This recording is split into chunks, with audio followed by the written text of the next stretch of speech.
Welcome, uplifting life partners. Let's ignite possibilities together. I am so incredibly grateful you're here for our fourth Self Love Wednesday episode of Marriage Mastery Simplified, Cultivating Extraordinary Connection. We're on a powerful journey of self discovery and growth. We've reconnected with your core self. We learned to set healthy boundaries. And this past Wednesday, we dove deep into the power of self compassion, nurturing your inner voice, because treating yourself with kindness is foundational. So if you missed any of those, I highly encourage you to go back and listen. So today, we're taking another step in your self love journey, befriending your inner child. We're going to explore healing past wounds for present peace, understanding how your earliest experiences still influencing you today. So get ready to unlock deep emotional healing and bring even more peace to your present. My uplifting life partners, this concept of the inner child, it may sound just like that, some made up concept, but it's incredibly powerful and it's real. Your inner child is that part of your subconscious mind that holds memories, emotions, and experiences from your earlier years. It's the vulnerable, impressionable part of you that developed when you were a child, carrying both the joys and the unmet needs or wounds from your past. Think of it this way. Even as adults, we carry these childlike aspects of our personalities and emotions. If a child experiences emotional injury, neglect, or trauma, those inner wounds don't just disappear. They get stored deep within. Now, I know you may have heard the idea that 80 to 90% of a person's personality is created by the age of 5. What does that mean? Most people are living their life through the eyes of a 5-year-old.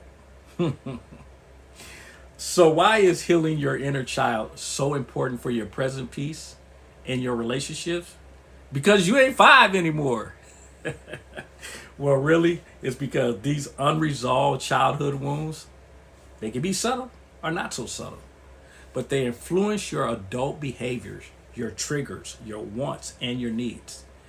They can manifest as feelings of insecurity, shame, or difficulty in relationships. For example, if your inner child experienced a fear of abandonment, you might find yourself in adult relationships constantly seeking validation, pushing partners away to protect yourself, or tolerating unhealthy behaviors just to feel a sense of belonging.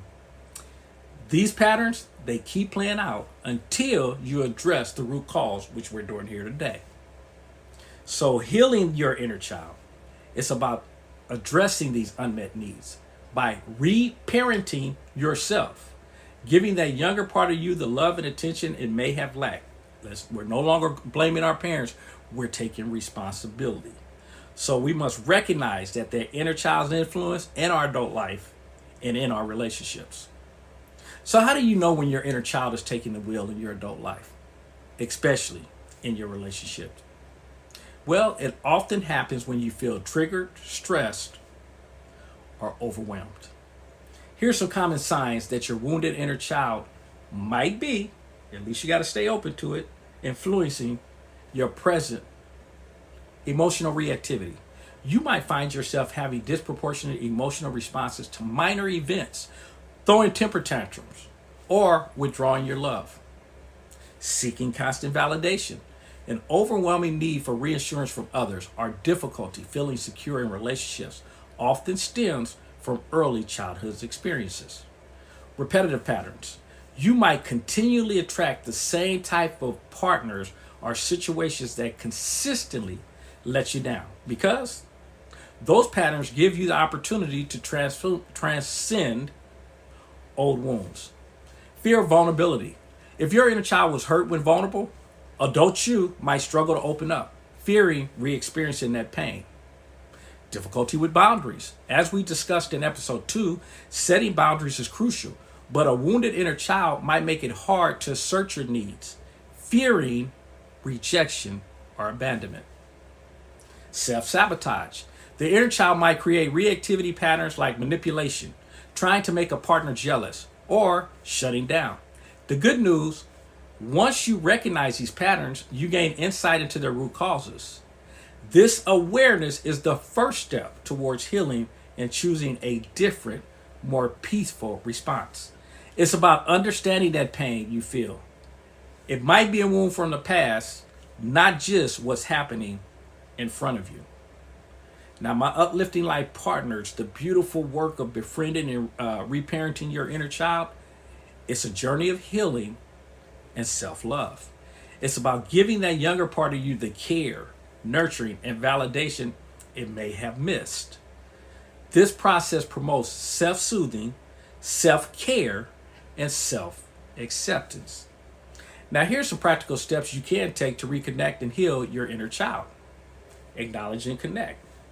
Find a childhood photo of yourself around age 4 to 6 and place it somewhere visible.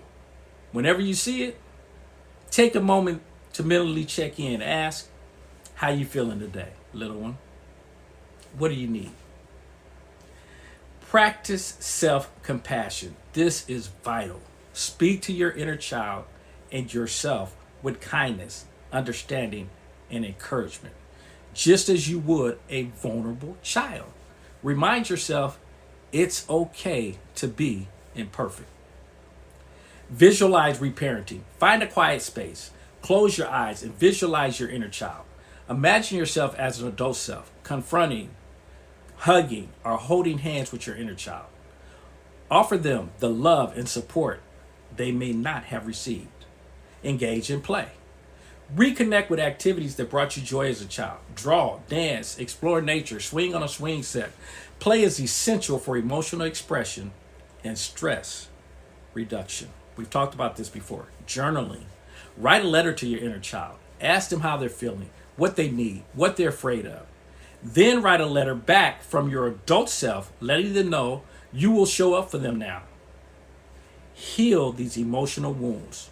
Through acknowledgement and validation of your inner child's pain, you can begin to release suppressed emotions and develop healthier coping mechanisms.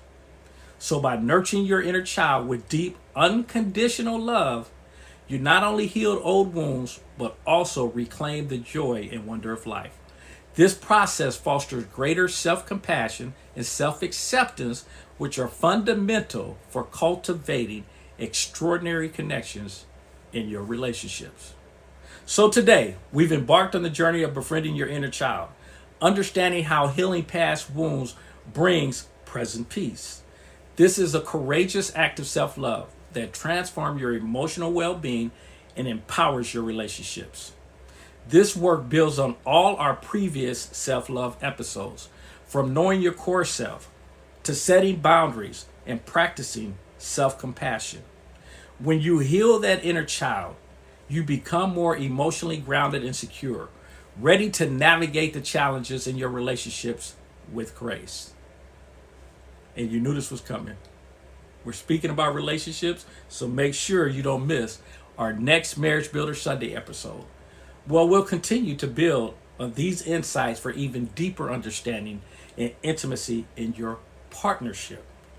We'll be diving into embracing imperfection, finding beauty in flaws, yours and theirs. It's going to be transformative. So for more exclusive training, deeper dives, behind the scenes content, our books, video series, and the Simplified Uplifters apparel clothing store, make sure you download the Simplified Uplifters app today. It's your one-stop shop for all of our resources. You can find the link in the show notes or search Simplified You on Google Play or the Apple App Store. Again, Simplified You. The letter U, which stands for Uplifters, or the website, which is a duplicate of the app, located at simplifieduplifters.net. Again, that's simplifieduplifters.net. Thank you for joining me on this Transformative Self-Love Wednesday. Until we connect again, remember your power, my uplifting life partners. You are extraordinary.